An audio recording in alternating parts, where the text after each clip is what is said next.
Hello everybody, John12 back here again with another video. Today I bring you a commentary. Now, I'm gonna be doing this kind of new thing. First off, You're My Best Friend is an original comedy web series that me and Paul did a while back. And it was a really fun experiment slash project that we really were dedicated to do. And it was... I want to call it the most fun we ever had filming something other than Halloween Night, which was my first fan film, and it was just just one big fun project, and I enjoyed doing it. I enjoyed writing it, and it was the first thing that I ever did besides Halloween Night that came together so well, and like everything that I had in my head. Writing the project itself, like every single episode that me and Paul sat down and wrote, everything that I wanted to see got out on film, which was great. So, and a lot of projects that we've done in the past don't really go that well because, we've talked about this many times on the podcasts and just generally speaking, about our projects throughout the years in the podcast and whatnot. So.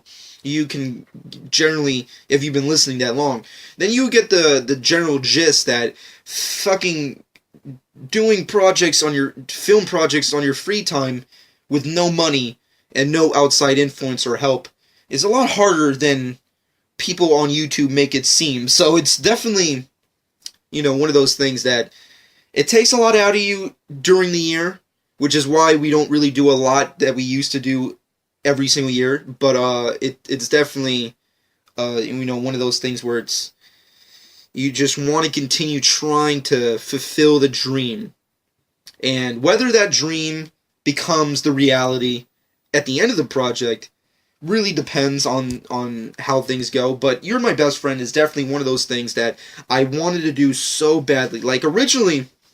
My original idea with You're My Best Friend was that it was supposed to be a fan film. It was supposed to be my first comedy that I wanted to do. I wanted to see if I could do a legit comedy. And Paul kind of did his thing where he did the Paul Slasher Nightmare thing, which it was kind of a comedy, but with horror icons and slasher genre characters in it. And if you want to check that out, definitely go to his channel to check that out. But I wanted to do a legit comedy. And at the end of writing the whole project, I thought, wouldn't it be funny if you just took every single, every quarter of this one project, separate it, and make it a web series?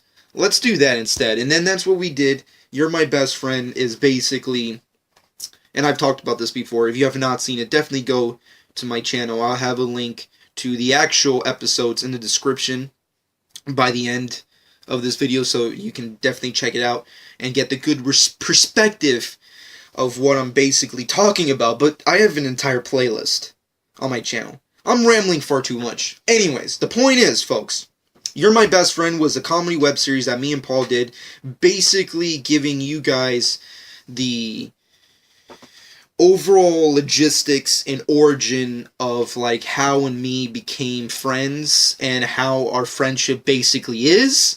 And also a unrealistic, altered versions of the two of us.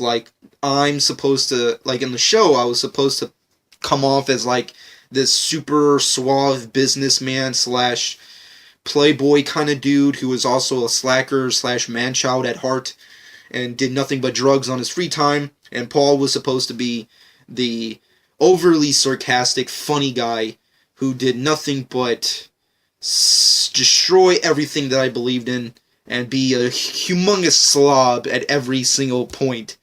And I think the main purpose of You're My Best Friend was just to feature Paul's acting skills and how funny he could be, because he could not be great. He can't be the greatest at any of the things that he wants to do. But if there's one thing that Paul could be the best at, is being really funny. He's a fucking hysterical dude. He's hands down the funniest friend I've ever had in my entire life. Hands down.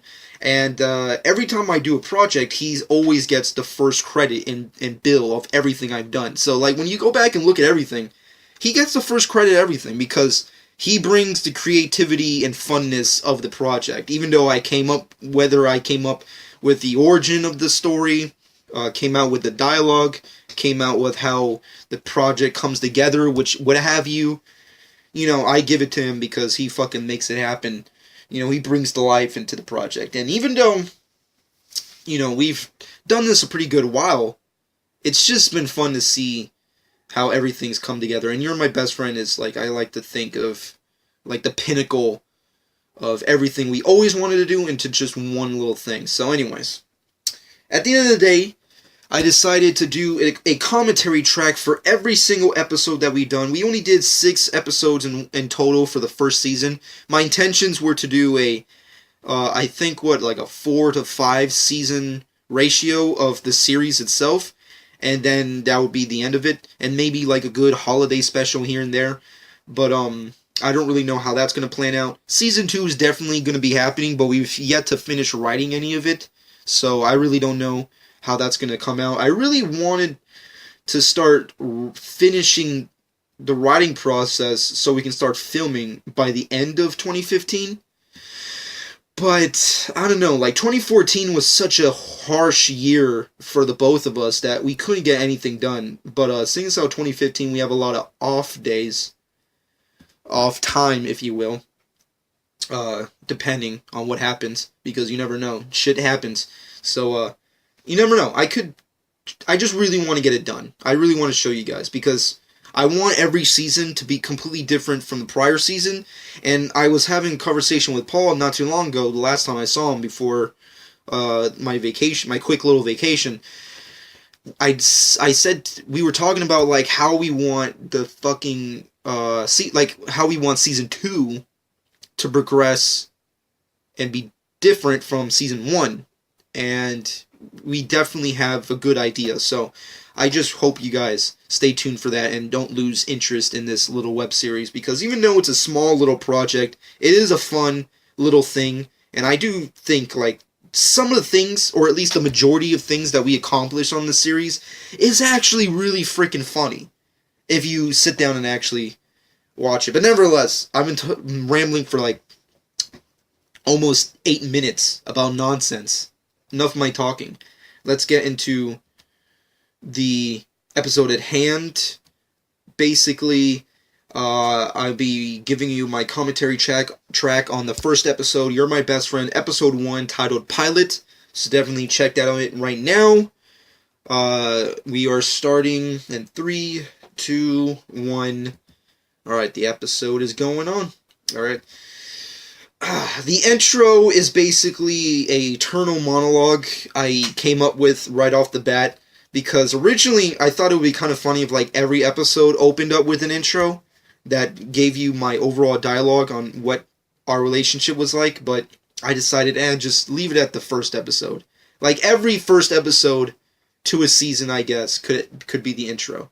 But overall, that's what it is. And I don't know if it worked, because I really don't know how people really grabbed on, but I don't know, I personally always wanted some type of intro, and right now we're opening up with me, with my Halloween night-esque costume that I wore.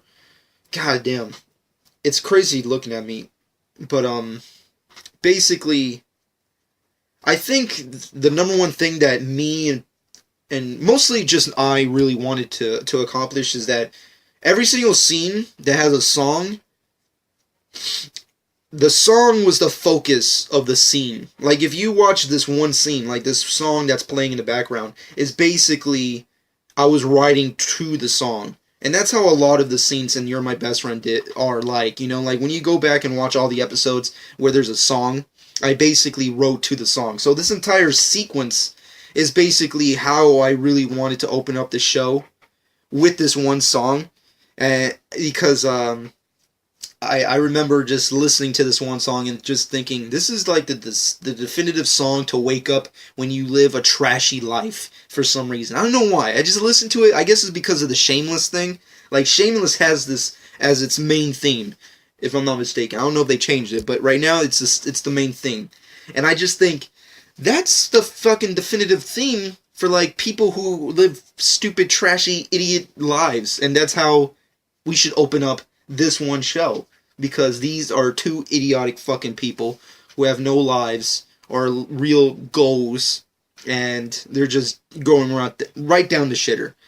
And I enjoy mostly watching Paul. I like this one sequence where I try to just stay still, and I remember this one part where Paul looks at he looks right at the camera.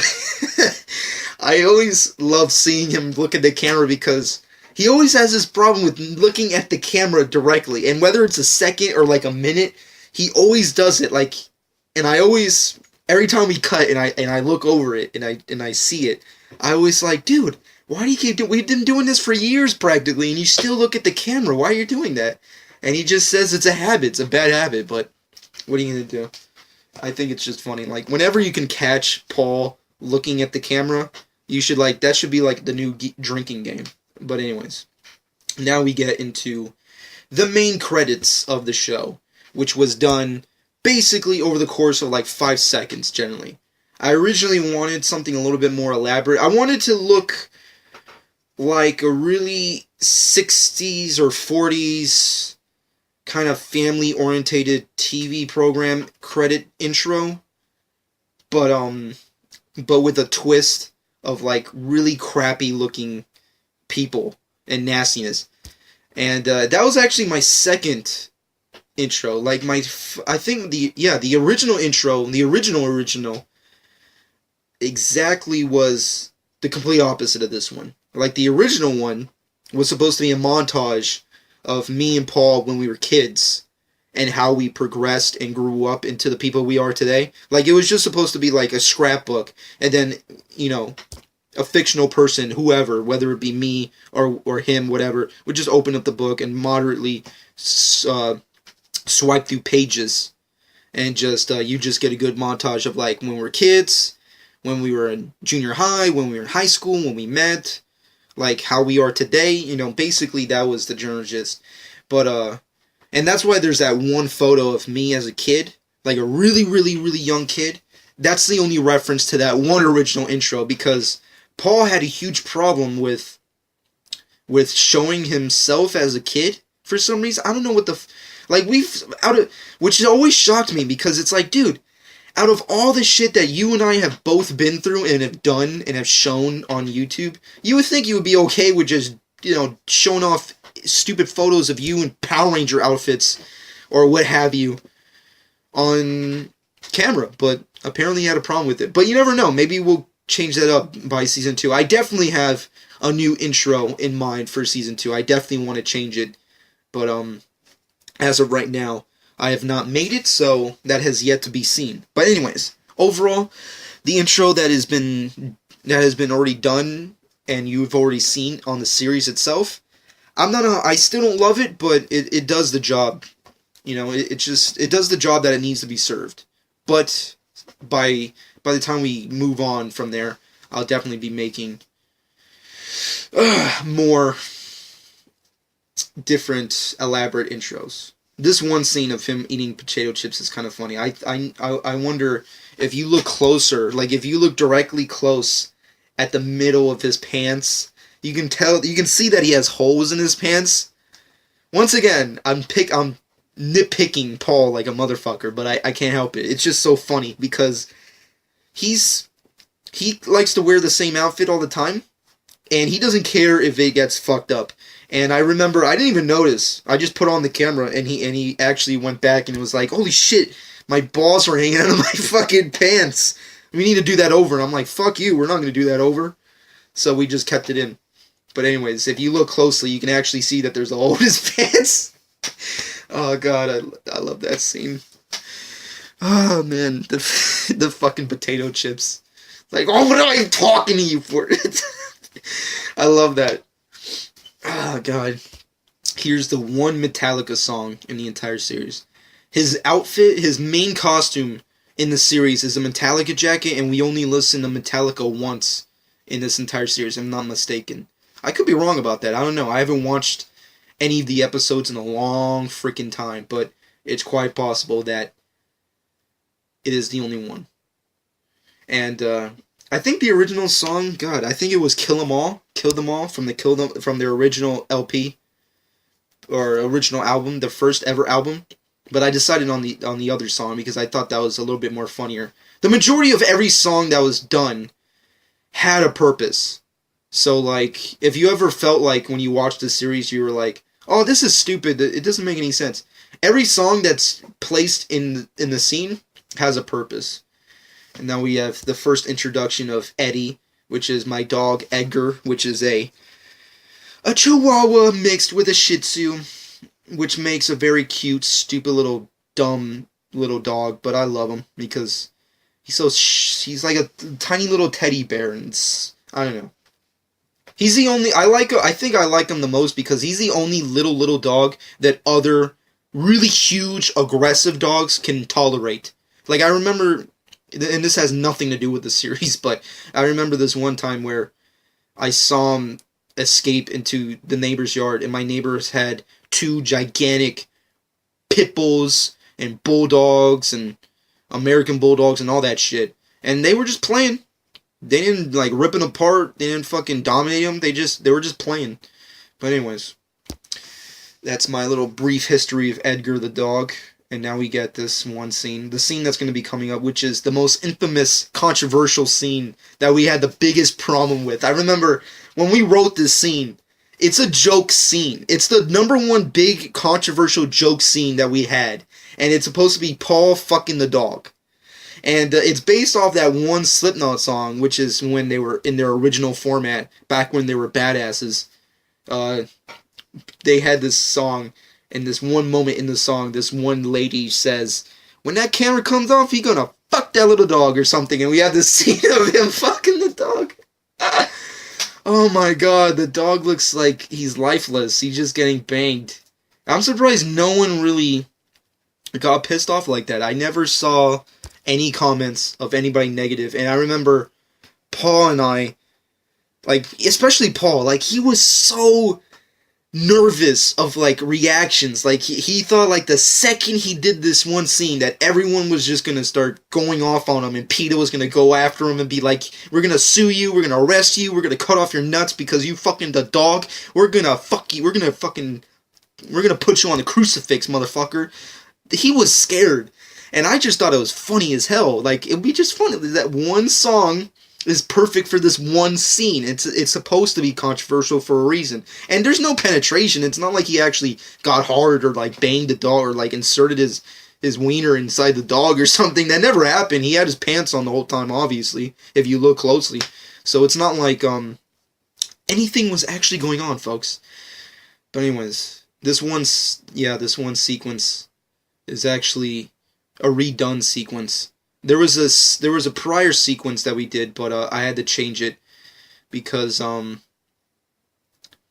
we filmed this one entire scene, it was different from the prior scene. Like and there was a lot of inconsistency. Like when you go back in the series, the number one thing I hated about what we kind of missed out on fixing is the inconsistencies in the backgrounds.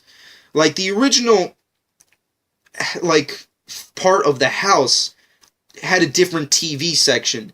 But then, me and my family at the time, we got a new TV section, so it was different from how it looked prior. So we had to change it, and that's why we put that one sequence. But here, we're just making Coke, and that's not even fucking real Coke, it's just flour. I originally wanted to do, like just get really fake looking Coke, but apparently we decided, you know what, fuck that, we're not going to do that, because, you know, if you go online, you can find like tons of people who fuck themselves over from like smoking or inserting like fake drugs that like movie people do, because in the movies they don't really do drugs, they just, you know, fake pot is, you know, just whatever the hell, oregano or whatever that they paint over or what have you, or herbs or whatever. But when you actually smoke that shit or snort it or whatever the hell, you actually can really fuck up your body in your system. So we just decided, fuck it, we're just gonna use flour just for the sake of the argument of the scene, and just pretend we're gonna snort it. So, but the original idea was to actually actually snorted. Now he's dancing like an idiot. There's a... Oh, God. This one shot right here. I don't know why, but Paul loves doing that. Like, he loves putting his arm, doing this fist bump type thing. Like if he's, coming or something. I don't know why he likes to do that. He thinks it's funny. I think it's stupid, but we decided just to have it everywhere. Anyways, here's some more stupidity around here. I don't know. I guess what we're trying to accomplish here is just us doing drugs, having a fun time. That's the general gist of the episode. It's just having a fun time. I didn't want something overly ambiguous, like plot device to like make people think of something. I just wanted some fun, hilarious action. That's all lots of hilarious, fun, stupid sequences. That's the purpose of the series. Of at least season 1. In particular this one episode. So if anybody felt it was a little too childish or stupid, that was the point, I guess, I'm trying to say. But anyways, yeah. As you can see, everything's kind of changed, so that's why we had to make that one sequence. Everything's changed. We had to fucking redo it. But anyways. It's inconsistency, folks. But I love it. I love this one. Yep. There you go. Sublime. When I remember being huge into Sublime when I was writing this, and I don't know if that had any type of outside influence. It probably did. I had like lots of outside influence on songs that I used, but Sublime was the biggest influence on ending episodes, if you will, and this was definitely one of them. This was the perfect ending to the entire series, in my personal opinion, because this is how I always envisioned it to end. Like, I just wanted Paul to be passed out in the front of the house, kind of similar to how he was passed out in the middle of nowhere at the beginning of the episode, because that was supposed to be the point of the episode. Like, the first episode's supposed to be like Groundhog Day, like living with Paul, or living with the two of us, is supposed to be like living Groundhog Day. We just do this all the time. We fucking go crazy. We fucking get drugs. We fucking do more crazy shit. We have a fun time. We party. We pass out. Eat, drink, repeat. We keep doing it. Keep doing it over and over again. So that was the sole purpose. And I remember Paul had a huge problem with that. I know the episode's already over. We're in the credits. The end credits, folks. Which I hope you enjoyed this one episode. But before I end this, I just want to talk about the ending real quick before the credits are over. Basically, I remember Paul had a huge problem with filming that entire sequence in the outside of the front side of my house, because my neighbors were everywhere. Originally, I wanted it to be in the sidewalk. Like, I wanted him to be passed out on the sidewalk, and he was like, "Fuck you, I'm not doing that." And okay, I was like, what's a good substitute? Okay, well, how about passed out in the middle of my flower garden, if you will. And he's like, okay, I'll do that, sure. And then we filmed it. But I remember there were neighbors just watching us the whole time. All my neighbors are douchebags that way. They just love to just stand outside and just watch. Like, what are you doing? What is that fucking asshole doing this time? But that was it. And I remember he had a huge problem. But anyways, I hope everyone has enjoyed this episode of the You're My Best Friend series. You're My Best Friend is a comedy web series that me and Paul did a while back. If you want to see it, I'll have a link at the end of the description to the playlist and episode that I commentated. And this is going to be a new thing where I'm going to just give you my commentary on each specific episode. Next time I'll give you my commentary on episode 2, of course, and so on and so forth. And I had a humongous no animals were harmed during the making of this series. I remember Paul specifically wanted me to do that. Just so you know, PETA, the dog was not really fucked. But anyways, or maybe it did. It will always live in infamy, that one sequence. The one sequence that could have got us really fucked over. But no one ever really complained. But anyways, I hope everyone has enjoyed. This was a fun project to do, and I can't wait to do Season 2. Hopefully that'll come out later 2015, if not early 2016. Hope you guys look out for that. Definitely go check out the rest of the series without the commentary, but I'll give you more commentaries as weeks go by. Hope you guys enjoyed. This has been Jonathan Peralta, aka John 12.